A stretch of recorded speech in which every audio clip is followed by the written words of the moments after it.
¿Qué tal? Muy buenas tardes, tengan todos ustedes. Gracias nuevamente por permitirnos entrar a sus hogares y allí hasta donde está usted, como cada sábado, 6 de la tarde es nuestra cita aquí buscando una respuesta. Y como siempre, pues lo primero que hacemos es darle gracias a Dios porque nos permite estar. Dice que donde están 2, 3 o más reunidos en su nombre, ahí está el Espíritu Santo, lo queremos por fe. Aquí hay 2, pero usted es un tercero, y ese cuarto, y ese quinto, y todos los que están viéndonos a través de este celular, esta pantalla, les damos la más cordial bienvenida. Como siempre nos acompaña nuestro amigo, nuestro pastor Alfredo. Buenas tardes, pastor. Buenas tardes, damos gracias a Dios porque nos permite un sábado más poder estar con ustedes compartiendo la buena palabra de nuestro Dios, y esperamos que sigamos aprendiendo nosotros juntamente con ustedes el tema que estamos prácticamente iniciando, un nuevo tema de quién es el Espíritu de Dios. Se habla mucho del Espíritu Santo, pero a veces no se comprende realmente quién es.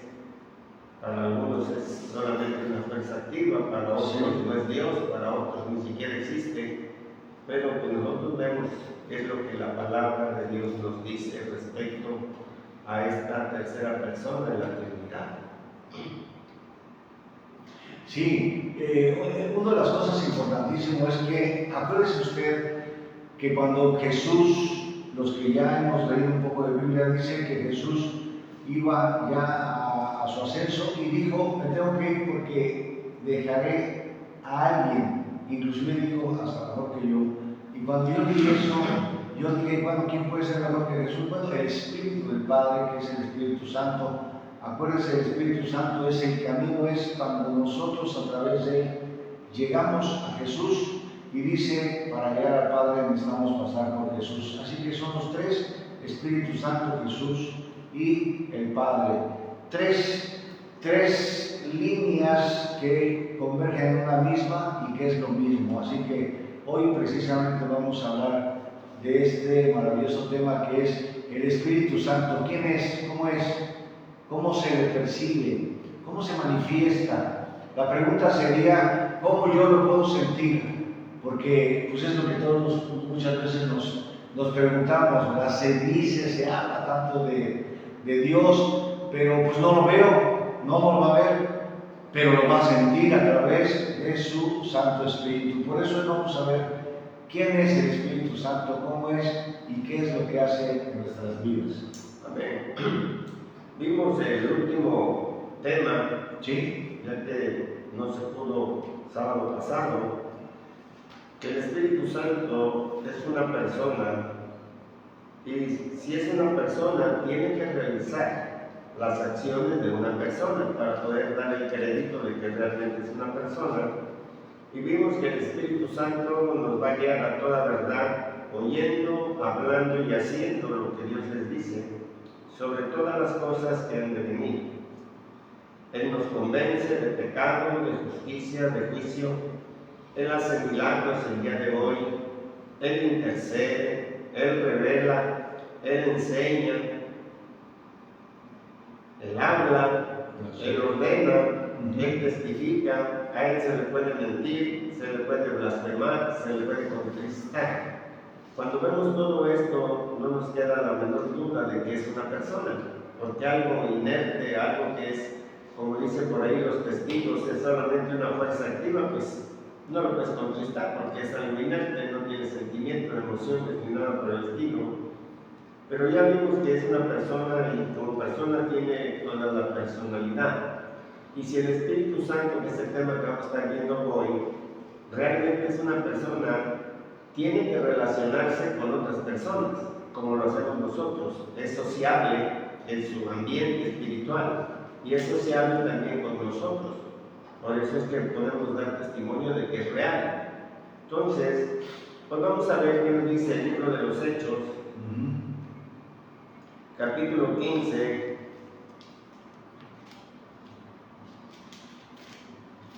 versos 28 y 29. Dice, porque ha parecido bien al Espíritu Santo y a nosotros, Aquí está hablando de una relación del Espíritu con los apóstoles, porque ha parecido bien al Espíritu Santo y a nosotros no imponernos ninguna carga más que estas cosas necesarias, que os abstengáis de los sacrificados a los ídolos, de sangre, de ahogado y de fornicación, de las cuales cosas, si os guardamos, bien haremos. Pásenla bien, está hablando aquí el Señor. Entonces ya vimos que el Espíritu Santo no te va a poner más cargas, sino nos recomienda las cosas necesarias de las cuales nos tenemos que abstener. Entonces aquí vemos que tenía una relación con los apóstoles. Ahora, el Espíritu Santo en su relación con los apóstoles de esta manera demuestra su propia y distinta personalidad. Él es una persona como ellos son personas, sin embargo, es muy distinta porque no se le puede ver, pero se le puede sentir. Su presencia es la que nos hace fuertes, la que nos fortalece, porque Él se ha revelado en nuestras vidas y nos ha traído sus promesas de salvación, de visión, de sanidad, de milagros, que todo se hace hoy día a través del Espíritu Santo. Recuerden que a este siglo pasado, el siglo XX, se le llamó la dispensación del Espíritu, porque empezaron a ver todas las manifestaciones del Espíritu Santo de Dios y se le empezó a prestar atención, no solamente a la persona del Espíritu Santo, sino a todo lo que el Espíritu Santo realiza, sí, a toda su obra. Entonces, por eso es que hoy podemos decir con toda seguridad que el Espíritu Santo es Dios. Y aquí vemos en este pasaje de Hechos que se relacionaba con los apóstoles. Ahora vamos a ir al libro de Juan, capítulo 16, versos del 12 al 15, y vamos a ver cómo es que se relacionan ahora con Jesús. Dice Juan 16, 12, aún tengo muchas cosas que decirles, pero ahora no las podéis sobrellevar, hablando Jesús. Pero cuando venga el Espíritu de verdad, Él los va a guiar a toda verdad, porque no hablará por su propia cuenta, sino que hablará de todo lo que oyere y nos lo hará saber, las cosas que han de venir. El Espíritu Santo no habla por sí solo, va a hablar todo lo que oye del Padre y de Jesús, para revelarlo en nuestras vidas. Verso 14 dice, Él me glorificará, hablando Jesús del Espíritu, Él me glorificará porque tomará de lo mío y nos lo hará saber. Todo lo que tiene el Padre es mío. Por eso dije, tomará de lo mío y nos lo hará saber. Aquí podemos notar también que hay una comunión íntima con Jesús. El Espíritu se relaciona con Jesús de tal manera que si el Señor tiene una personalidad, tenemos que concluir y aceptar que el Espíritu Santo también tiene una personalidad. Sin embargo, sabemos que el Espíritu Santo también es distinto a Jesús. Sin embargo, también es Dios. Tercero, se relaciona con los otros miembros de la Trinidad, es decir, siempre hay una comunión muy íntima entre el Padre, el Hijo y el Espíritu Santo. ¿Qué nos dice 2 Corintios 13, 14? Dice, la gracia del Señor Jesucristo, el amor de Dios y la comunión del Espíritu Santo sea con todos nosotros. Esta era la oración del apóstol Pablo. La gracia del Señor Jesucristo, el amor de Dios y la comunión del Espíritu Santo. Wow. Hay una interrelación entre ellos tres. Leímos el otro pasaje donde nos dice que el Espíritu Santo solamente va a hablar de lo que ve y lo que escucha del Padre y de Jesús. Y por eso es que en esta oración el apóstol Pablo dice que el amor de Dios, la comunión del Espíritu Santo y la gracia del Señor Jesucristo sea con todos nosotros, abarcando la Trinidad. Recuerde que cada uno tiene una función, y si lo vemos bíblicamente, lo vemos cronológicamente, el Padre se reveló mucho en todo el Antiguo Testamento. Jesús, todo lo que es el Evangelio, y el Espíritu Santo, todo lo que es toda la instrucción para la iglesia. Cada uno tuvo su manifestación y su tiempo, lo que se conoce como una dispensación o un periodo de tiempo. ¿Para qué? Para anunciar la salvación. Cada uno en su tiempo, cada uno en su momento. Eso no quiere decir que ya no esté en vigor el Padre, ya no esté en vigor Jesús. No. Ellos siguen en vigor porque siguen teniendo comunión y porque son Dios. Así es.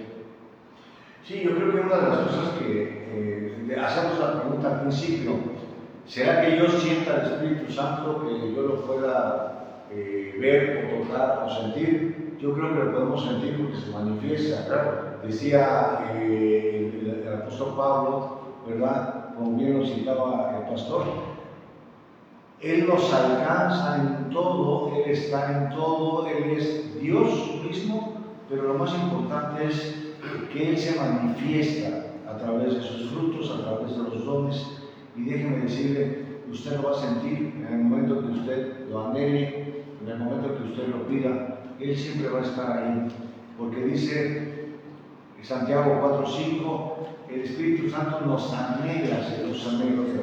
Y cuando dice que nos anhela es porque Él siente y porque Él quiere y porque quiere hacer su voluntad.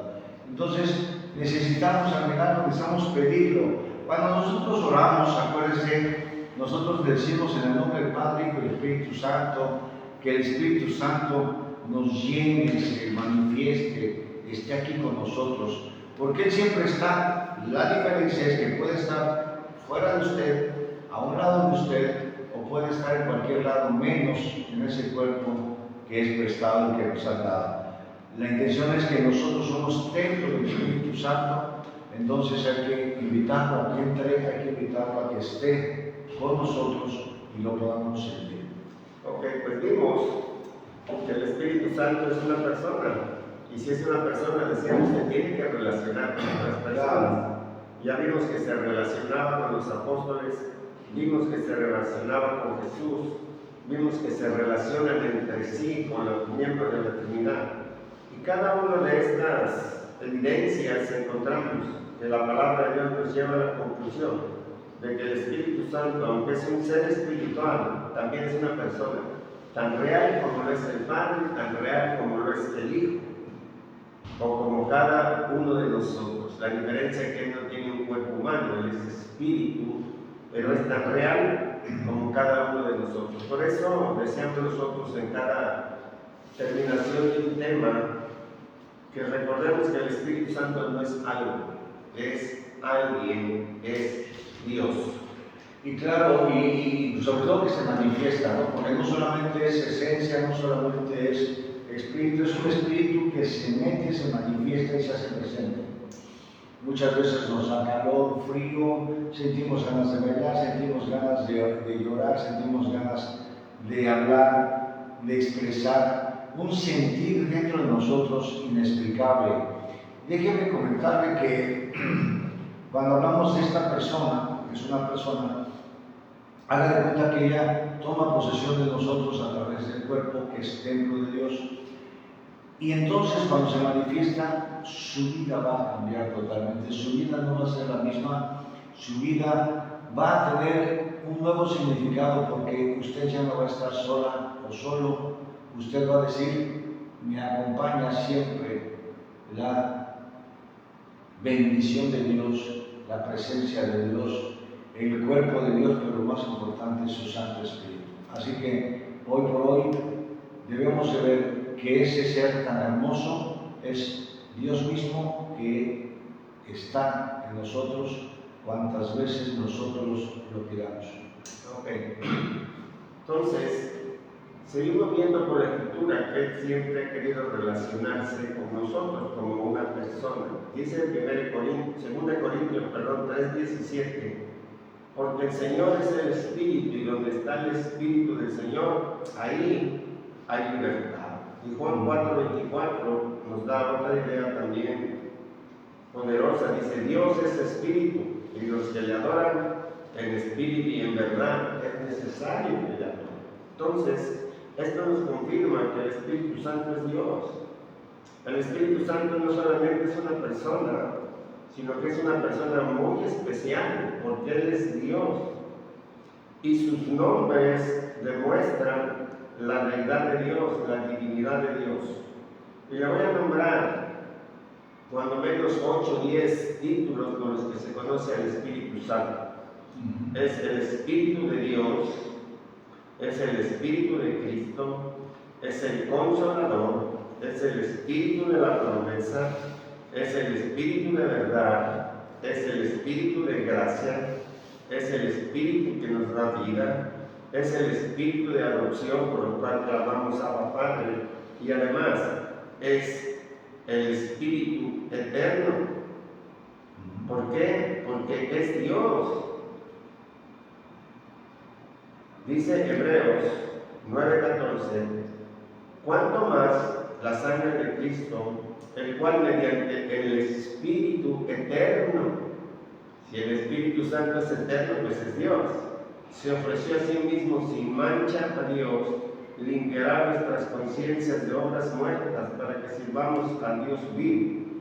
El mismo Espíritu de Dios nos va a limpiar, nos va a quitar todas esas obras muertas, todas esas inmundicias. ¿Para qué? Para que podamos servirle al Dios vivo. Entonces, si el Espíritu Santo se relaciona con su nombre, con las otras dos personas de la Trinidad, tenemos al menos unas 15 veces en Juan 14:16 que el Señor promete mandar al Consolador. Y esto del Consolador significa uno igual a mí, uno de la misma clase que yo, daba a entender Jesús. En otras palabras, si Cristo es Dios y el Espíritu Santo es otro Consolador, pues también es Dios. Y sus atributos son los que solamente le pertenecen a Dios. Recuerden que hemos explicado aquí lo que es la palabra deidad cuando uno lo lee en la Biblia. Y la palabra deidad significa divinidad. Y cuando hay una divinidad es para ser adorada. Y para que eso o esa persona pueda decir que es una deidad, una divinidad, tiene que contar con 3 atributos que le van a hacer una divinidad. Y como ya hemos visto que el Espíritu Santo tiene atributos y se demuestra que Él es Dios, lo cual demuestra su deidad, porque leímos aquí en Hebreos 9:14 que el Espíritu Santo es eterno. Ahora, usted dirá, pero yo no he encontrado en la Biblia que el Espíritu Santo sea omnipresente, omnisciente y omnipotente como el Padre. Bueno, se lo leo. El Espíritu Santo es omnipresente. Salmo 139,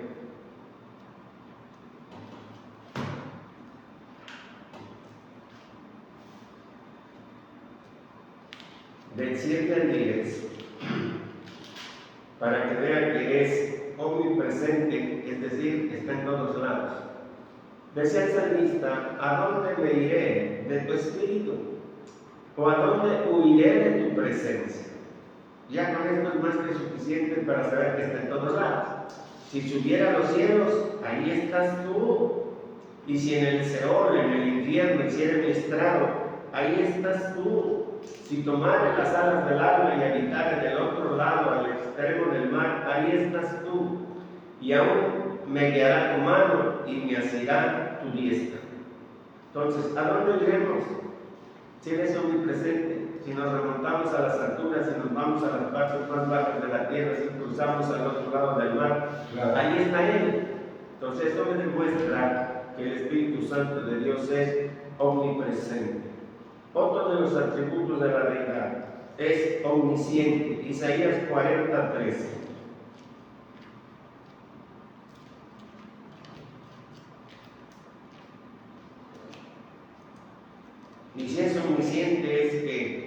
sabe.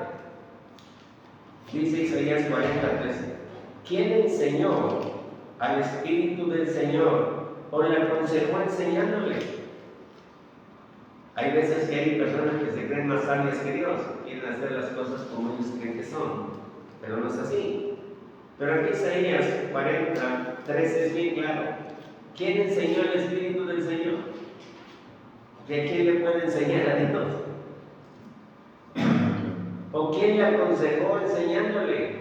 Imagínense un mortal queriéndole enseñar a un Dios divino. No, jamás. Otro pasaje que nos da la idea es 1 Corintios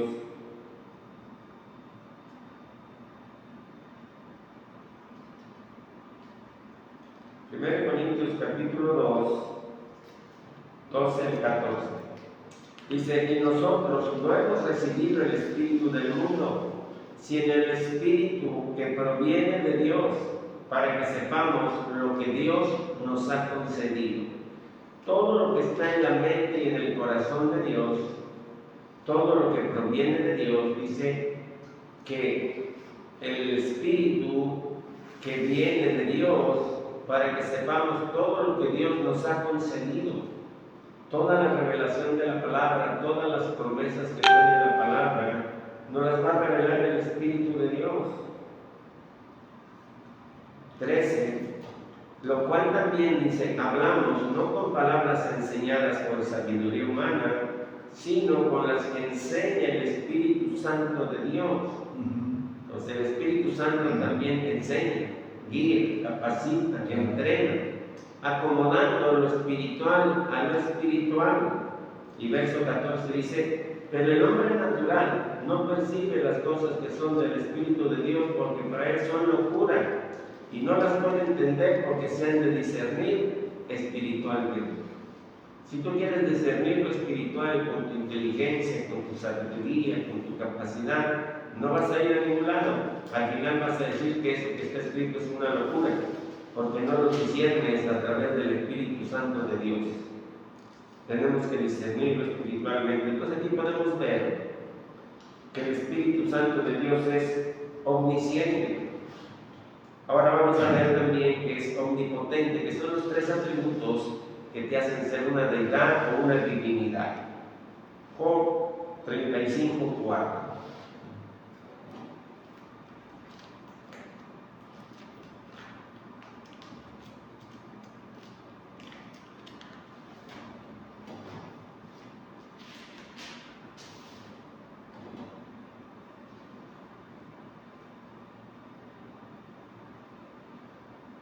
Perdón, es 33:4. Dice, el Espíritu de Dios me hizo, y el soplo del Omnipotente me dio vida. El Espíritu de Dios me hizo, Él es omnipotente, y el soplo del Omnipotente me dio vida. Génesis 1:2, nos vamos al principio de la creación.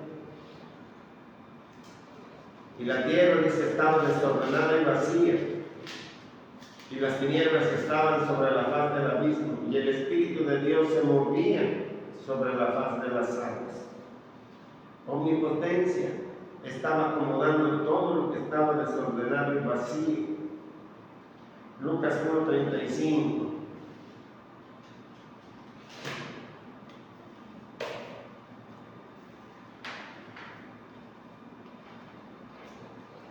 Respondiendo el ángel le dijo, el Espíritu Santo vendrá sobre ti, hablando de la concepción de Jesús, y el poder del Altísimo te cubrirá con su sombra, por lo cual también el ser santo que nacerá será llamado Hijo de Dios. Aquí podemos ver otra vez a la Trinidad intercalada.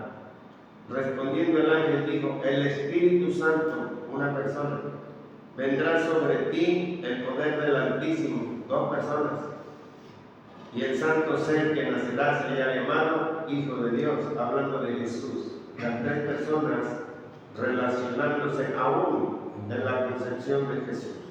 Y por último, Romanos 8:11.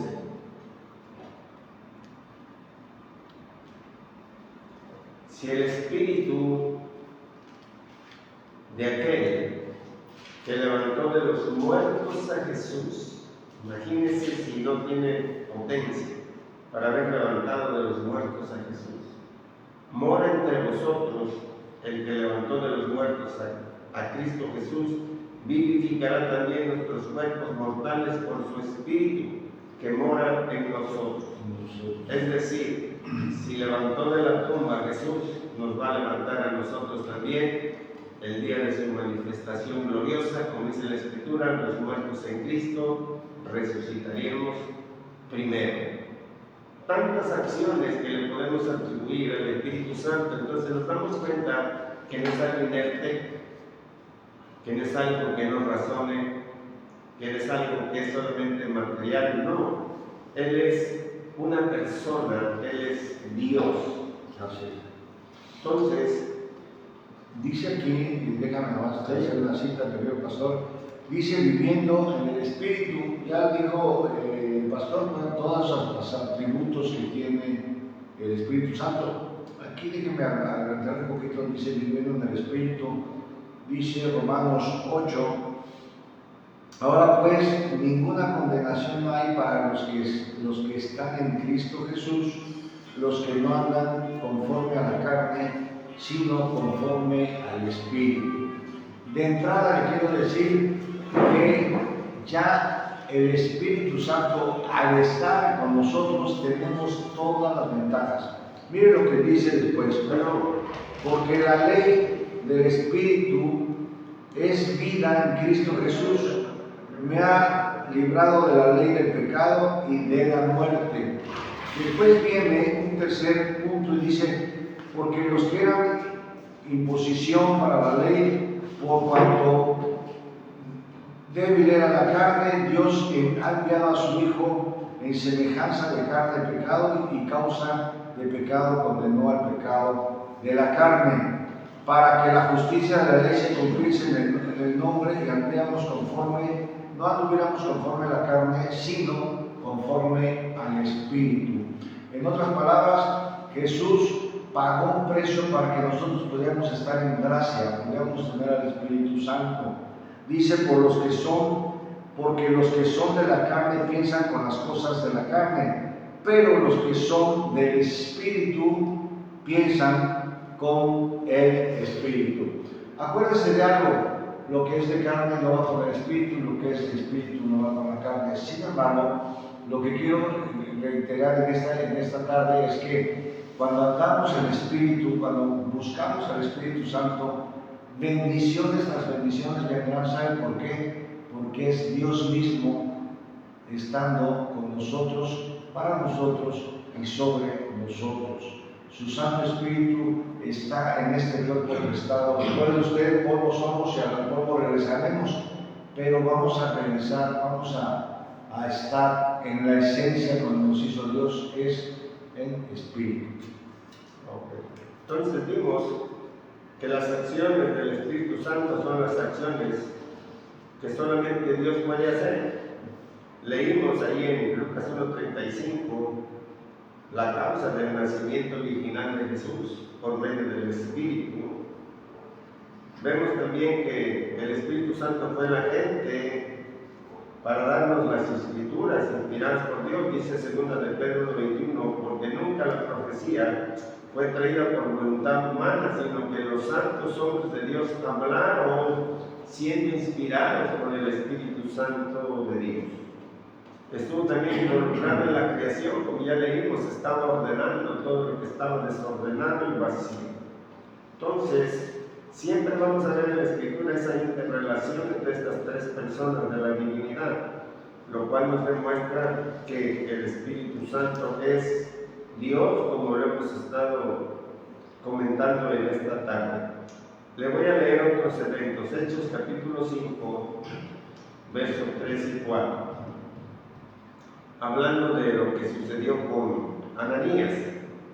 Dice, y Pedro dijo a Ananías, ¿por qué llenó Satanás tu corazón para que le mintieses al Espíritu Santo y sustrajeres del precio de la heredad. ¿Cómo le vamos a mentir a alguien que no es Dios o a alguien que no es una persona? Pero aquí Que lo ve todo y lo sabe todo. Pedro es claro y dice: Ananías, ¿por qué llenó tu corazón para que mintieses al Espíritu Santo? Verso 4: reteniendo lo que era de la propiedad que quedaba aquí, vendiéndola estaba en tu poder. ¿Por qué pusiste esto en tu corazón? No le has mentido a los hombres, sino le has mentido a Dios. Entonces aquí vemos dos cosas. Pedro le dice: ¿por qué le mentiste al Espíritu Santo? Y luego le dice: no le has mentido a los hombres, le has mentido a Dios. Creo que esto es más que claro. Mateo 28, 19 tenemos también. Hello, Moto.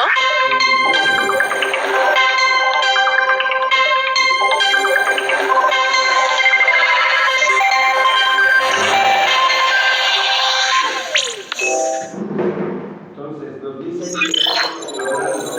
Hello, Moto. también de la gran comisión, por tanto, y hacer discípulos a todas las naciones, bautizándolos en el nombre del Padre, del Hijo y del Espíritu Santo. Si lo aplicamos a lo que estamos viendo, imagínese usted que Jesús está dando su última recomendación para la iglesia y dice: por tanto, id y hacer discípulos a todas las naciones, bautizándolos en el nombre del Padre, del Hijo y del Espíritu Santo. ¿Usted cree que el Padre y Jesús iban a permitir que otro que no fuera divino interfiriera? No. Sobre todo en la gran comisión de ir y enseñar todas las cosas que Jesús nos ha mandado. Pero nos habla de que es el Espíritu Santo, por tanto, y de hacer discípulos a todas las naciones, bautizándolos en el nombre del Padre, del Hijo y del Espíritu Santo. Imagínense que el Padre y el Hijo permitiera que otra personalidad que no fuera de la deidad se metiera a los bautizos y a toda la enseñanza. Estaríamos perdidos. Claro. Y el otro pasaje que les quiero comentar es 2 Corintios 13, 14. Dice: la gracia del Señor Jesucristo, el amor de Dios y la comunión del Espíritu Santo sea con todos vosotros. Era una de sus oraciones que Pablo constantemente le repartía a su iglesia. Entonces podemos ver que el Espíritu Santo no es algo, el Espíritu Santo es A Dios. El Dios es alguien.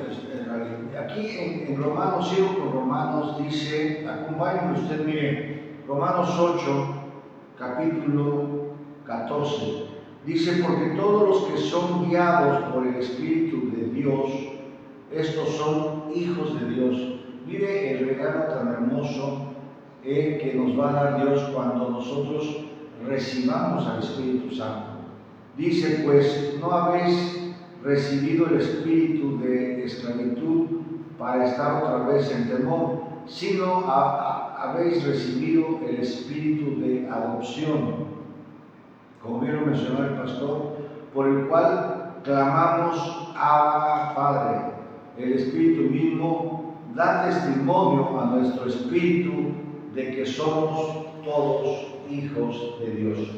¿Quiénes? Los que anhelamos, los que buscamos, los que damos todo para que el Espíritu Santo viva con nosotros, sobre nosotros y para nosotros.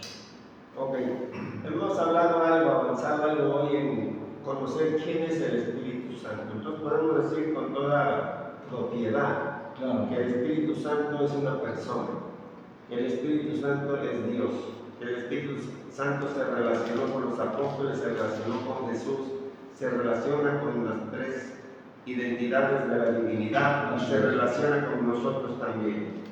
Entonces podemos ver que el Espíritu Santo es una promesa cumplida. Joel 2:28 decía que en los postreros tiempos el Espíritu Santo se derramaría sobre toda carne.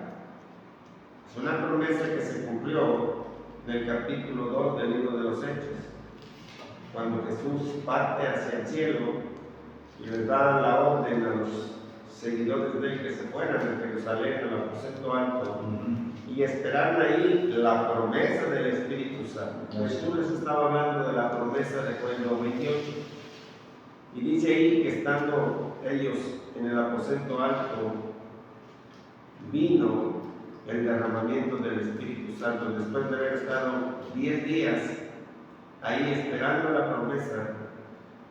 Vino el derramamiento del Espíritu Santo, lo podemos leer en Hechos capítulo 2, del 1 en adelante, dice: cuando llegó el día de Pentecostés, estaban todos unánimes y juntos, seguían permaneciendo esperando esa promesa. Y de repente vino del cielo un estruendo como de un viento recio que soplaba, el cual llenó toda la casa donde estaban sentados.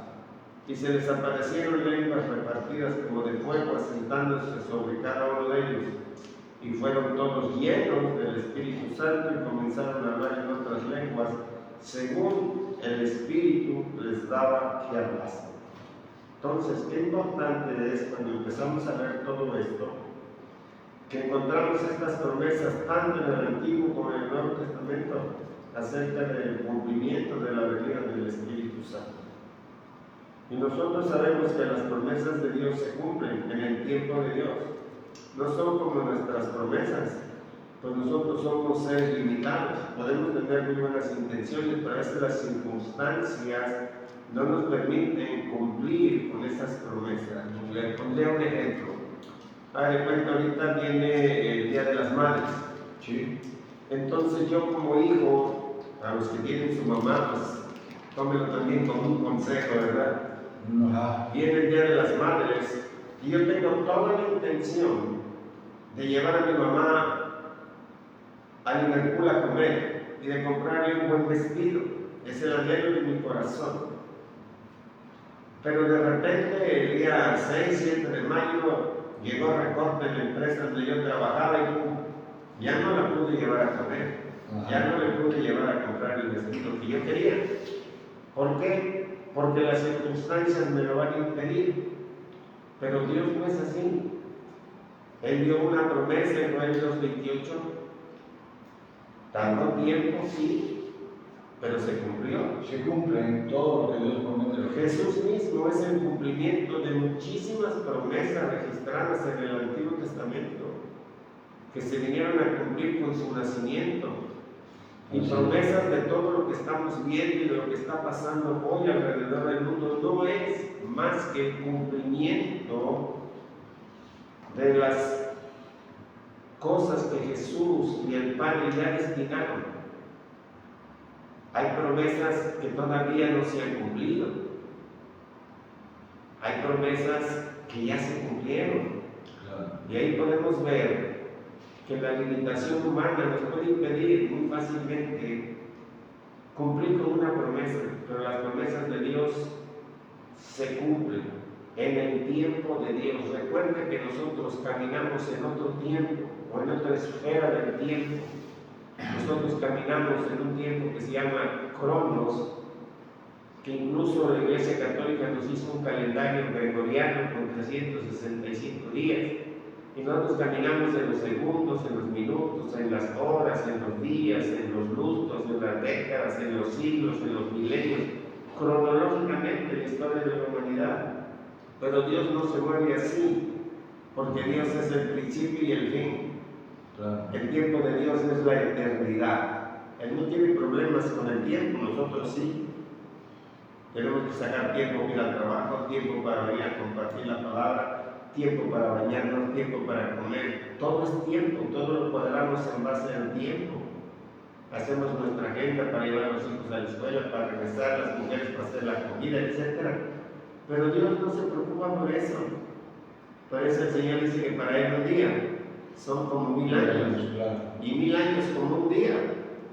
Entonces, qué importante cuando empezamos a comprender todo esto del Espíritu Santo. Entonces, Ezequiel nos da un poco más de visión, si lo queremos llamar así, de cuál es la forma en la que actúa el Espíritu Santo sobre nuestras vidas.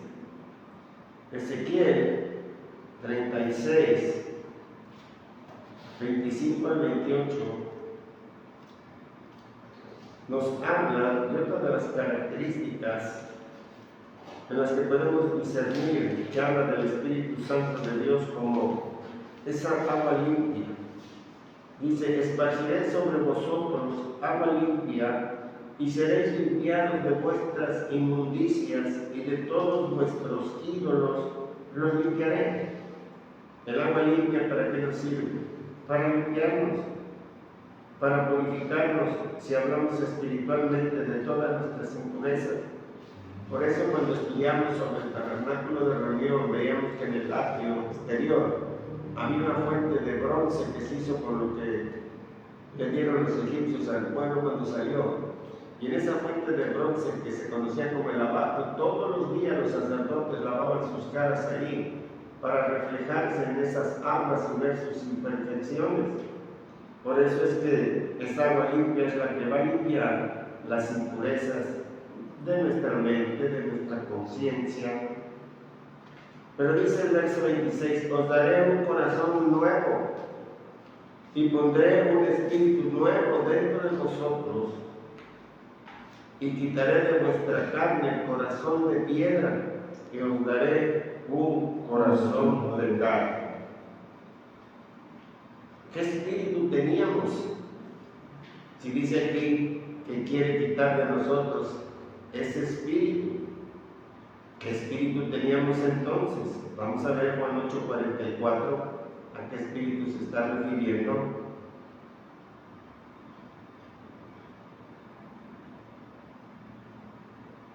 Dice: vosotros sois de vuestro padre el diablo, y los deseos de vuestro padre queréis hacer. Él ha sido homicida desde el principio, y no ha permanecido en la verdad, porque no hay verdad en él. Cuando él habla, mentira de lo suyo habla, porque es mentiroso desde el principio y padre de mentira. Ese es el espíritu que teníamos. Ya tenemos antes, ¿no? Antes de conocer al Señor. Pero aquí Ezequiel nos lleva a enseñarnos algo muy diferente.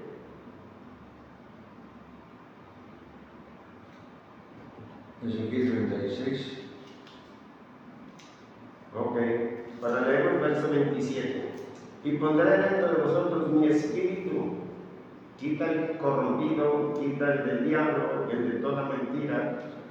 Y ahora pondré dentro de vosotros mi espíritu, y andaréis en mis estatutos, y guardaréis mis preceptos, y los pongas por obra.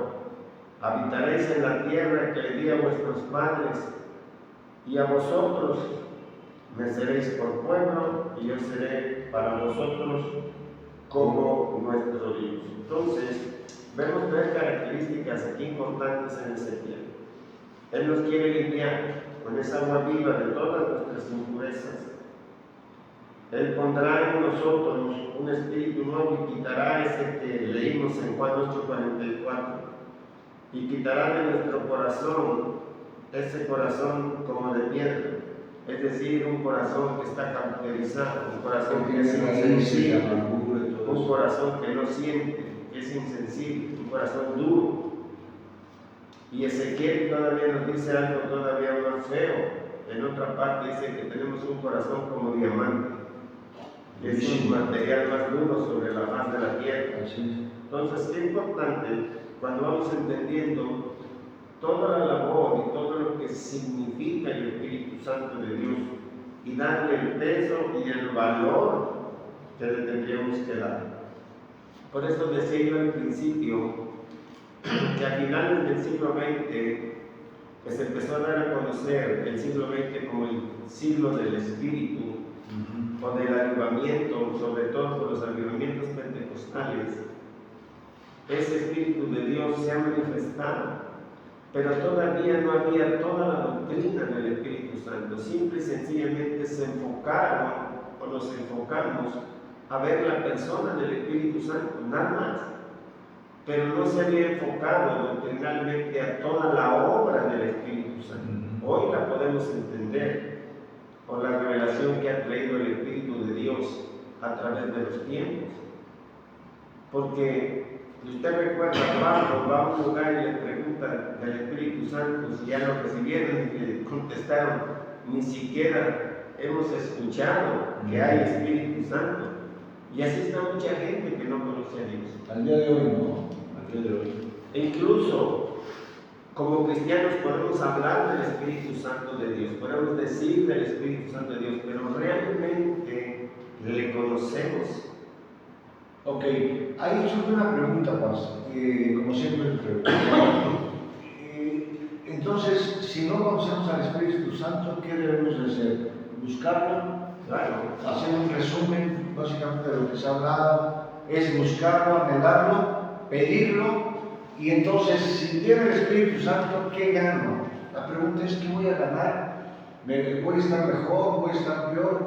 ¿Qué sucede? A lo mejor son preguntas muy lógicas, pero déjeme decirle, muchas veces el que está ahí atrás, que no hemos leído la palabra o que tenemos una idea no muy clara, pues sería bueno, ¿verdad?, comentarle cuál es la ganancia, por así llamarlo, de tener al Espíritu Santo. Uy, es mucha. Primero ya lo leímos en Ezequiel, nos va a quitar el corazón de piedra, nos va a quitar de ser hijos del diablo, de ser mentirosos como el diablo. Ahí Es está. padre de toda mentira, esa es una. Dos, ¿cuál es otra ventaja? Cuando aceptamos a Jesús, somos sellados por el Espíritu Santo de Dios. Okay.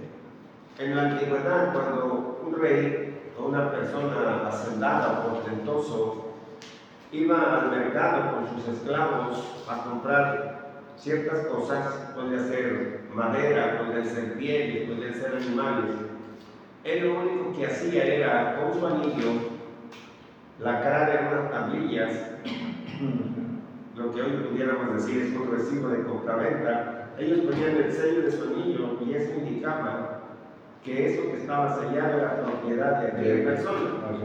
Hoy nosotros cuando llegamos al Señor, el Señor dice que nos sella con su Espíritu. Y hay 4 pasajes que los vamos a leer, claves para entender los beneficios de que es la pregunta de Raúl, al ser sellados por el Espíritu Santo. Exactamente, ¿qué ganamos con eso? Y entonces estos 4 pasajes del Nuevo Testamento hablan de este beneficio que nos provee el ministerio del Espíritu Santo de Dios. Primero, Efesios 1:13. Okay. Vamos a ver el primer beneficio. Dice, bendito sea el Dios y Padre de nuestro Señor Jesucristo, que nos bendijo con toda bendición espiritual en los lugares celestiales. Aquí estamos hablando del Señor que nos bendice con esos lugares espirituales. Ahora vamos al verso 13. Dice, en Él también vosotros, habiendo oído la palabra de verdad, el evangelio de vuestra salvación, y habiendo creído en Él, fuisteis sellados con el Espíritu Santo de la promesa. Esa promesa de Joel vino y se manifestó en el libro de los Hechos. Y a todos los que le aceptamos dice que somos sellados con el Espíritu Santo de la promesa. Por eso cuando usted se casó por la iglesia tradicional, por la iglesia cristiana, muchas veces se regala un cofrecito con algunas monedas simbólicas que son las arras. Entonces, cuando nosotros somos sellados, Dios nos da las arras del Espíritu, la promesa, y somos sellados como propiedad de Dios. Entonces, Pablo aquí dice que fuimos sellados con el Espíritu Santo, con el neuma, con el aliento de vida, con el soplo, como usted lo considere correcta las 3 afirmaciones. Fuimos sellados, ese es el primer beneficio. El segundo beneficio, según Timoteo 2:19. Pero el fundamento, dice, de Dios está firme, teniendo este sello. Conoce al Señor a los que son suyos, aparte de la iniquidad todo aquel que invoca el nombre del Señor. El mandamiento de Dios que dice está firme. Este sello conoce el Señor a los que son suyos. Si usted no ha sido sellado con el Espíritu Santo del Señor, Dios no le va a conocer, porque no va a ver el sello de su propiedad. Claro, va a decir a ti ni te conozco, ¿no? Entonces, este sello de Dios está firme hasta el día de hoy. Y Dios conoce, dice, a los que están sellados como de su propiedad, como suyos. Aquellos que no han recibido a Cristo y no tienen el sello, el Señor no los conoce. Solo conoce a los que están sellados. Quiere decir entonces que tener al Espíritu Santo es ser propiedad de Cristo, de Dios. El Espíritu Santo nos sella, Nos sella como de su propiedad. nos sella como de su propiedad. Y esto lo entendemos cuando Jesús fue a la cruz y pagó el precio por nuestro pecado. Claro. Tercer beneficio, 2 Corintios 1, 20 al 22.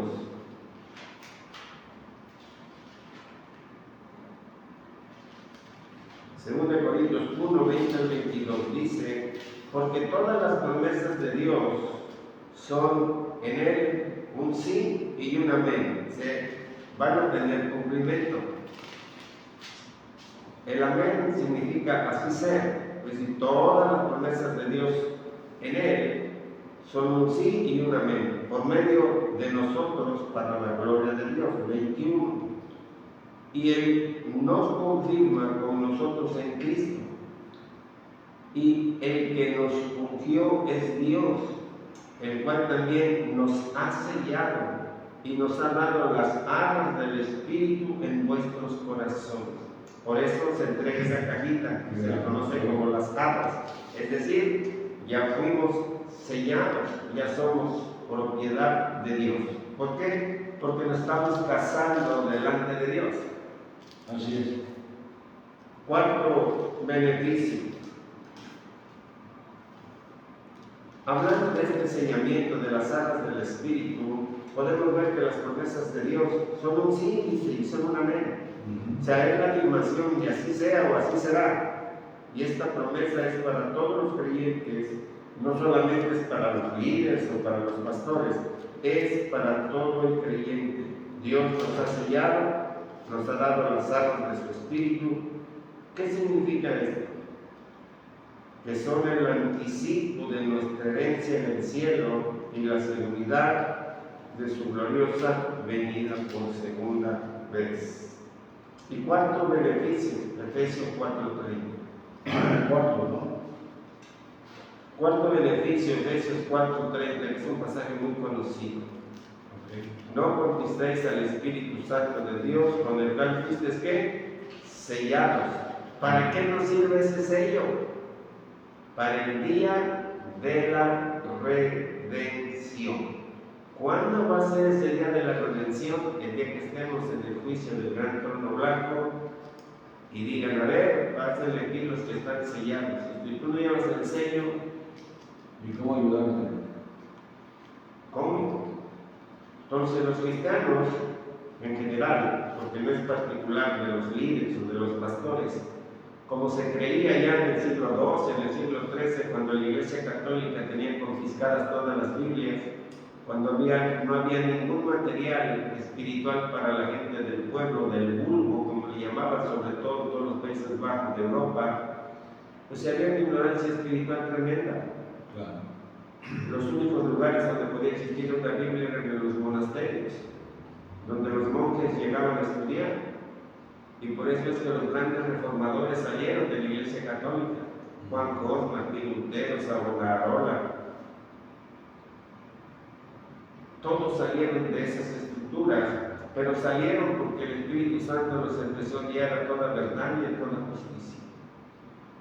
Ya no es que la salvación venía por medio del Papa. No, siempre ha sido. Por eso, cuando Lutero empieza su caminar, fue muy perseguido, porque empezó a combatir las herejías que se estaban haciendo, pues se estaba construyendo en ese tiempo lo que hoy se conoce como la Basílica de San Pedro, y empezaron a compartir por todos los pueblos las famosas indulgencias, ¿verdad? Cuando tu moneda, llamada en aquel tiempo ducado, suena en el cofre, tú estás libre de todo pecado, y si estás muerto, tu alma se muere al cielo. Órale. Entonces, Que bueno, hoy en día hay algo muy parecido también. no, las indulgencias siguen hoy día. No, siguen hoy en día. Yo quiero hacer una indulgencia. Voy a la iglesia tradicional y me dicen, ¿saben qué? Denme una indulgencia porque quiero. Una indulgencia es como un permiso. Sí. Quiero vivir con mis dos mujeres. Pago mi indulgencia y ok, pero al año se me vence, tengo que ir a renovarla, tengo que volver a pagar. Sí, eso no se hace. Es totalmente de toda lógica, sin embargo, cuando hay oscuridad espiritual, me estoy escribiendo algo, un tema sobre la iniquidad, que no son más que velos de oscuridad en nuestra vida, lo que tenía el apóstol Pablo cuando estaba ciego y Jesús lo confrontó y se le cayeron como escamas de pescado de la vista. Sí. Entonces, esta cuarta beneficio, los cristianos que hemos sido sellados, debemos también de tener cuidado de no hacer nada que se pueda romper este sello. Toda transgresión, todo pecado, tenemos que evitarlo. Este sello durará, dice la palabra, hasta el día de nuestra redención. Okay. Es decir, hasta que nuestros cuerpos sean glorificados. Dice Romanos 8:23, con esto terminamos. Sí. Dice, y no solo ella, sino que también nosotros mismos, que tenemos las primicias del Espíritu, nosotros también gemimos dentro de nosotros mismos, esperando la adopción como hijos de la redención de nuestro cuerpo. En otras palabras, nos conviene, es de suma importancia que nosotros busquemos al Espíritu Santo, que seamos sellados, porque acuérdese usted que a partir de que el Espíritu Santo entra en nuestras vidas, ya nada es igual, todo es para bien, mejor todavía. Nuestras ilusiones, nuestros anhelos, ahora se perfilan con Dios, y como dice la palabra, Él nos guiará, Él nos llevará, Él nos enseñará a tomar decisiones sabias. Déjeme comentarle, vale la pena. Usted solamente lo que tiene que hacer es abrir la boca, invocar al Espíritu Santo, decirle: aquí estoy, te necesito, te anhelo, porque con el Espíritu Santo todos sin excepción ganamos. Entonces, ¿a qué nos anima la palabra el día de hoy? A santificarnos. Ya fuimos redimidos, ya tenemos la promesa, ya fuimos comprados, ya estamos sellados, ya tenemos la promesa, ya estamos listos para esa adopción, pero tenemos que santificarnos. Alguien me preguntó una vez, ¿y qué es la santificación? Pudiéramos dar muchos significados de lo que es la santificación. Yo le quiero comentar dos hoy. Una es separarse del mundo y apartarse para Dios. Y otra es estar tan lleno de Dios que no hay cabida para nada más. Amén, así es. Qué bueno. Ahora, hablando del Espíritu, también hay tanto que hablar del Espíritu de Dios. Bueno, por eso lo dejemos para la próxima. Sí, solamente les voy a dar la introducción. ¿Cuántas áreas tiene nuestro espíritu que ya fue sellado con el Espíritu de Dios? ¿Tiene comunión nuestro espíritu? ¿Tiene intuición nuestro espíritu? ¿Tiene conciencia nuestro espíritu? Nuestro espíritu también tiene una mente, nuestro espíritu tiene sentimientos, siente nuestra mente. En nuestra mente está el poder asentado y en nuestra mente, en nuestro espíritu está la herencia que Dios nos ha prometido. Estas son 7 áreas que hay en el espíritu del ser humano. Por eso, si hablamos de la comunión, es cuando tenemos comunión con Dios, que es lo que nos abre la puerta a todo lo espiritual, por hablarlo de una manera ligera. La intuición es otra área del espíritu. A veces uno, no sé si le ha pasado, va caminando por la calle y presiente que alguien lo está viendo, aunque no sea así. Entonces, esto se llama intuición. Pudiéramos hablar muchas cosas más del espíritu, ¿verdad? Que se lo vamos a pedir, acompáñanos el próximo sábado, 6 de la tarde. Acuérdense, aquí estamos buscando una respuesta, y esa respuesta a todas esas 7 características la vamos a sacar el próximo. Acompáñenos, véngase, vamos a aprender juntos. el Espíritu Santo redarguye, nos enseña y nos guía.